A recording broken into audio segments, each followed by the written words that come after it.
El mito israelí estadounidense. Es muy raro, no pueden negarlo ustedes, que en los Estados Unidos los extremistas religiosos evangélicos en los Estados Unidos estén militando tan estrechamente con Israel, ¿no? Suena como extraño, sobre todo porque para muchos cristianos los judíos son el enemigo, y muchos cristianos siguen creyendo el mito que provocó la persecución de los judíos durante 2000 años, que los judíos mataron a Cristo. Que aún si así fuera, fueron los judíos de aquel entonces los que mataron a Cristo, y eso pues, a mis amigos judíos no tiene por qué afectarles. Pero esto de heredarás los pecados de tus padres y de tus abuelos, algunos lo llevan a niveles absurdos. Bueno, ¿qué es lo que pasa? Miren, esto es, estoy resumiendo algo que publicó Javier Delgado, que es el director de Verificiencia en México, por cierto. Es un personaje al que le tengo muchísimo respeto, pero con el que tiene broncas también absolutamente monumentales, porque tenemos puntos de vista diferentes respecto a varias cosas. Yo siento que está muy metido con el posmodernismo, pero él hizo esto y yo le dije, mira, lo voy a usar para comentarlo. Qué bueno que te sirva, muchas gracias. Bueno, Javier. Dice, esta semana volvieron a anunciar que el rapto, o sea, el arrebato, en realidad estaba por ocurrir y por enésima vez no pasó nada, pero lo volverán a anunciar. El arrebato, el sionismo, Trump y la derecha cristiana están relacionados por una palabra que estoy seguro que nunca habían escuchado, el dispensacionalismo. Y pone algunos ejemplos de gente como Mike Pompeo, que dice, Dios bendecirá a la nación que bendiga a Israel. Mike Huckabee, que es un sujeto despreciable. Sin pedir perdón, creo que quienes bendicen a Israel serán benditos y quienes maldicen a Israel serán malditos. Creo que la mano de Dios fue la que puso a Trump de vuelta en la presidencia. Mike Pence, el ex vicepresidente, oremos por la paz de Jerusalén. Los evangélicos tienden a irse, pues, con este tema de una cercanía que es respecto de Israel, que yo he explicado en algunas ocasiones, pero sin hablar de sus bases, en la idea que tienen los evangélicos de que si Israel vuelve a hacerse la gran Israel, como está escrito en la Biblia, entonces se harán realidad las profecías, bajará el nuevo templo de Jerusalén desde los cielos y será la segunda venida de Cristo y el final de los tiempos y todas esas cosas que les gustan muchísimo a los fanáticos. Pero como cuenta Javier Delgado, y le vuelvo a dar todo el crédito que merece, todo empieza con este señor, un teólogo británico llamado John Nelson Darby, que inventó el dispensacionalismo, que es un sistema teológico según el cual el plan de Dios ya está escrito y este señor sabía cuál era. Sabes que los profetas siempre son muy inteligentes. Pero para que se cumpla el plan de Dios que ya está escrito, debe ocurrir algo. Debe regresar el pueblo judío a la tierra prometida. Debe volverse a establecer el Estado de Israel. Según ellos, por eso en 1948 fue un gran paso adelante para el acercamiento, para que llegue finalmente el juicio final, el fin de los tiempos, el reino de Cristo, etcétera, etcétera. Y debe reconstruirse el templo en Jerusalén. Aquí hay problemas porque algunos judíos creen que el templo bajará del cielo el día que se reconstruya la gran Israel, y otros creen que primero hay que construir el templo en Jerusalén y entonces ya se acabe el mundo, porque antes no. Estos eventos serían condiciones necesarias para que se cumplieran las profecías de la segunda venida de Cristo y el inicio del reino del milenio, que supuestamente está profetizado en el libro del Apocalipsis o de las revelaciones de Juan, que es evidentemente un trozo, una pieza literaria escrita por un esquizofrénico, que según cuentan Juan de Patmos, el autor, acabó en la isla de Patmos caminando por las calles hablando solo.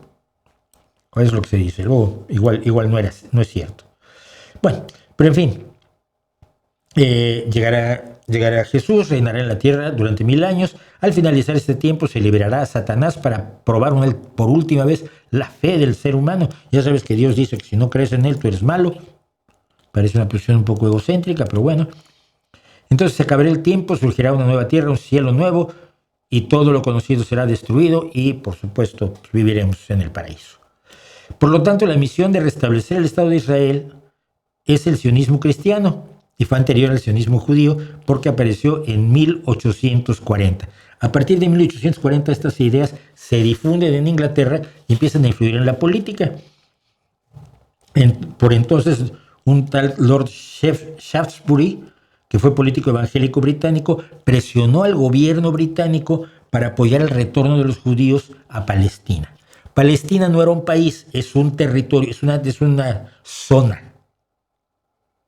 No había un país, ni un reino de Palestina, ni un emirato de Palestina, ni un califato de Palestina, ni un imperio de Palestina. Palestina es una región de Judea sobre la cual tuvieron poder primero los romanos, y cuando terminó durante muchísimo tiempo el Imperio Otomano, que pierde el dominio de Palestina al terminar la Primera Guerra Mundial, y en la zona de Palestina, junto con Jordania, Líbano, todos los países que rodean, que conforman el Oriente Medio de hoy, quedaron bajo mandato británico y francés, y luego se fueron dividiendo de acuerdo a un capricho absurdo. Y de allí se toma, del mandato británico de Palestina, la tierra para ser Israel y el Estado árabe que nosotros hoy llamamos Palestina. Bueno, en 1870 Darby empieza a promover sus ideas en los Estados Unidos y tiene muchísimo éxito porque está viviéndose uno de los dos grandes momentos de revivificación del sentimiento religioso en los Estados Unidos. Recordemos que Estados Unidos lo fundan unos señores religiosos que eran perseguidos en Holanda y en Estados Unidos. No es sino hasta 1897 cuando Theodor Herzl funda el sionismo judío. Ahora, la gente cree que sionismo significa un montón de cosas. Lo único que significaba en su origen era un movimiento para que los judíos volvieran a tener un territorio propio, una nación propia, para escapar a la persecución de la que habían sido objeto durante 2000 años. Que tampoco suena tan brutal que quieras tu propia tierra. Bueno. El problema de esto es que podía haber sido una locura más hasta que apareció en 1909 la Scofield Reference Bible, que es una edición de la Biblia con un sistema de referencias temáticas conectadas, anotaciones al margen, explicaciones de las aparentes discrepancias, el análisis de los grandes convenios con Dios, obviamente el convenio del arco iris y el arca de la alianza es el más famoso, la armonización de las profecías, una visión panorámica de la Biblia, mapas y cronologías. Y esta Biblia de referencia se empezó a utilizar la empezaron a utilizar millones de evangélicos en Estados Unidos y se formaron con la idea de que la restauración de Israel era el requisito para el fin de los tiempos, para el arrebato y todo eso que quieren ellos que pase, tal como lo había contado Juan. Si leen ustedes el libro de las Revelaciones, el Apocalipsis, está difícil creer que uno quiere eso. O sea, repito, el sionismo original judío lo único que quería era dar un hogar nacional al pueblo judío. El Estado de Israel ya con eso cumplía la existencia del sionismo. Todo lo demás y digamos visiones del sionismo que se hayan podido desarrollar después son otra cosa. 1948 se funda Israel, 1967 Jerusalén pasa a control israelí y los evangélicos ven que se están cumpliendo las notas de la Biblia Scofield. Y desde entonces la derecha cristiana se vuelve uno de los apoyos fundamentales de Israel. Por eso son los que se emocionan tanto cuando se habla del arrebato. La doctrina del arrebato es que una vez que Israel exista como nación soberana, el templo se reconstruya, aparecerá el anticristo que firmará un falso tratado de paz, luego lo romperá para perseguir a judíos y cristianos. Una parte de Israel reconocerá a Jesús como Mesías, según la epístola a los Romanos de San Pablo. Cristo derrotará al anticristo en el Armagedón, la batalla final, que es como las del Marvel, pero en grande. Y Cristo arrebatará a los suyos y se los llevará a los cielos, y los que se queden pues, ya no tienen derecho al paraíso. De hecho, ahora hubo gente que en el arrebato renunció a sus casas, se las dio a otras personas, pues ustedes se van a quedar, pero a mí me va a llevar Dios esta vez, y pues no se los llevó. Esta es la historia de las absurdas creencias que hacen que haya un evangelismo estadounidense defensor de Israel y que cree que se van a cumplir una serie de profecías, y profecías que no están dadas ni siquiera muchas directamente, sino que son interpretaciones de lo que dicen diversos pasajes bíblicos, y que crea la extrañísima unión del mito israelí estadounidense, el apoyo político que se dan y la conveniencia política de alguien como Donald Trump para defender a Israel. Dicho lo cual, gracias de nuevo a Javier Delgado, porque todos estos datos se los saqué a él, nada es original mío, algunos comentarios son originales míos, pero los datos son de Javier y se agradece.